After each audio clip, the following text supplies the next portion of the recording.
मागच्या वेळेस आपण या टायराला ट्यूब लावला होता. आता यावेळेस आपण हे कॅप जे आणून कापले होते ना, ही कॅप हे आता आपण चिपकवणार आहोत याले.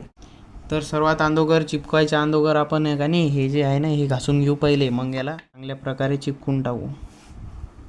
बघू शकता की किती चांगल्या प्रकारे आपण घासून घेतलेले आहेत. आता याच प्रकारे सर्व आपण जागा या घासून घेतलेल्या आहेत. पहिलेच पेनानं आखून या जागा आखून घेतल्या होत्या. आता आपण हे जे कॅप आहेत ना हे आता इथं चिपकू. आता तुम्हाला दाखवतो मी कसं चिपकू. तर मित्रांनो, आपण सर्वात अगोदर खाली गोंद टाकून घेऊ चांगल्या प्रकारे. मग आता या पाईपावर बी आपण टाकून घेऊ आणि आता हे चिपकू खाली. सर्वकडून फेविक्विक टाकून घेऊ. मित्रांनो, आपण आता फेविक्विक टाकून घेतल्यानंतर आपल्या घरात रांगोळ असतेच. मग ही रांगोळ बी जरा साईडनं टाकून घ्यायची आणि याच्यावरून अजून फेविक्विक टाकायची. हे जितकं मजबूत राहील तितकं चांगलं आहे मित्रांनो.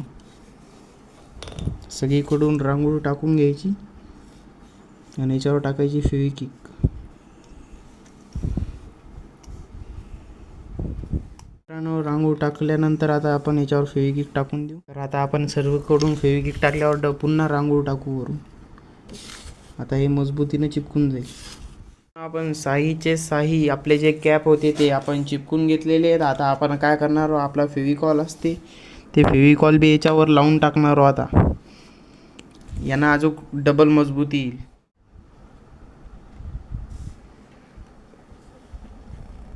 आतून बी लावून घेऊ.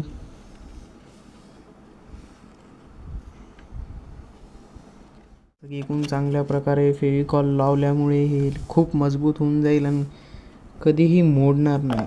सर्व कॅपवर फेविकॉल लावून घेतला आहे. आता हे वाळल्यानंतर आपण याच्यात पाईप लावून दाखवू तुम्हाला. तर मित्रांनो, आता आपण आपली कॅबिन बसून घेऊ.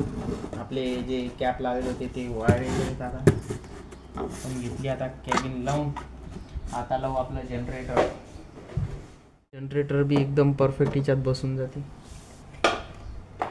आता लावू आपण आपले जे पाईप.